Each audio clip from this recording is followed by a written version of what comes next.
Hey everybody, Becky Roenspie. And I'm Michaela Johnson with Roenspie and Johnson Real Estate. Today we want to talk to you about the housing market going into 2022 and what the predictions are. So generally our market is really hot in the springtime, April through June, sometimes July.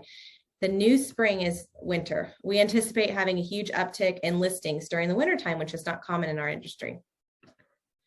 The pandemic likely spurred occupants to shorten their home stay as tenure in the home decreased to 8 years from 10 years. According to the report, this is the largest single year change in home tenure since NAR began collecting such data. NAR is National Association of Realtors. As you can see in this graph, it's from 1985 to 2008. Most people stayed in their home about 6 years. Slightly after 2009, it increased to 9 to 10 years. In 2021, we saw a lot of people leaving their homes after 8 years. The pandemic has delayed plans for many Americans, and homeowners looking to move on to the next stage of life are no exception. Recent survey data suggests the majority of prospective sellers are likely preparing to enter the market this winter. George, from Manager of Economic Research, Realtor.com. So what we're seeing is a majority of sellers entering the market in the next year plan to list in the next 6 months. That's from Realtor.com as well. 65% have just listed or plan to list this winter. 93% have already taken steps towards listing their home, including working with an agent. They probably called Michaela and I already. And 36% have researched the value of their home, and others in their neighborhood as well as started making repairs and decluttering, which is a true statement because they've already started to call us. We've had several people call us regarding I'm going to be listing in January. We're going to go into the interest rates. So historically, interest rates are, this is a historical low interest rates that we're having right now. I've been in the business a long time, so I used to sell 10 and 12% interest rates on a mortgage. So as you can see, at the 3%, it's historically low, and they were lower than that. So they're starting to tick up just slightly. They're going to start normalizing. Normalizing would be anywhere, in the 4.5% to 5%, which is a great rate still. So as you can see, in 2020, they were way down way below where they are right now.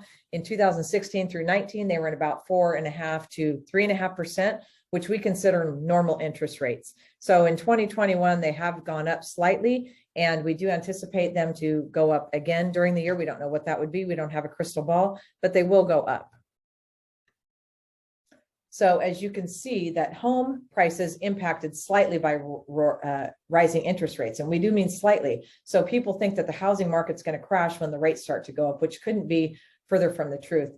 There is no depreciation in this graph. As you can see, clear back to 2000 for housing crash, except for the 2000 housing crash, where you can see we were upside down. So the red is where the interest rates have risen or rose, and the blue is showing you appreciation on the housing market. So even though the interest rates are going to go up, we still anticipate increasing the value of your home throughout this whole time.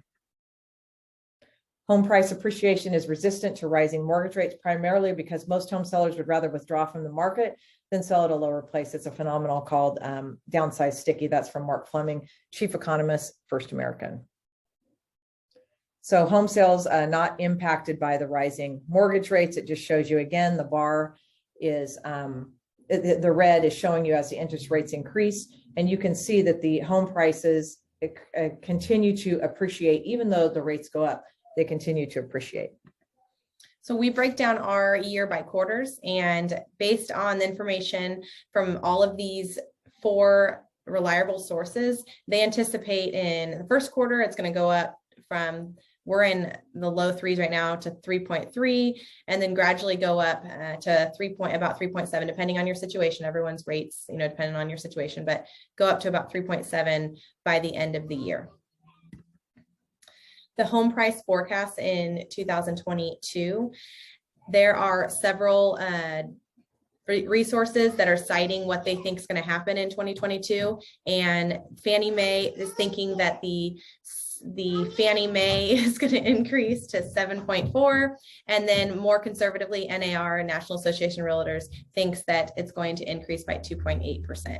So the average of 5.1, we're still going to have appreciation. As you can see in the next graph is the sales that we've had. So there's the sales that we've had in 2022, the 2021, the home sales forecast to increase this year and perform well again. So in the coming years, we've done $6.5 million in home sales in 2020.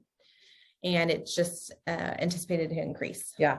So those people that are saying, you know, we're waiting for the crash in order to buy, we don't anticipate a crash. That's what I think some of the, I don't know, sources out there or the media, if you want to call it that, want you to believe, but there is not signs of a crash coming. That was a housing market.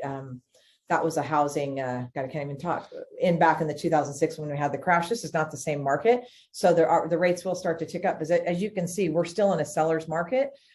Seller's market is when there's less inventory than we have buyers. So we have less than 3 months inventory on the market. So that creates a supply and demand issues where we're at right now. So if you take this example that we're giving you on the screen, there's a purchase of a $350,000 home over the next 6 years. They say the potential is to gain $111,000 appreciation. So take this and apply it to any home purchase. We are going to appreciate over the next 6 years. And you could, if you wait and you didn't buy this last year and you're going to wait to buy this year, now's the time. As you can see, we are going to appreciate. It's a great time to buy. It is a great time to buy. And if you use that 5.1% average appreciation, you could see that it is a great time to buy. So if those of you that are waiting for the market to crash, hopefully you get old and gray waiting, but you know, we don't have a crystal ball. So if you have any questions regarding that, please give us a call. We'd love to talk to you about it more, and we can provide you all of our sources. If you have any questions, reach out to us. Thanks for making it to the end of this video. And if you have any questions, feel free to call me or Becky. We want to wish you a Merry Christmas. Thank you so much.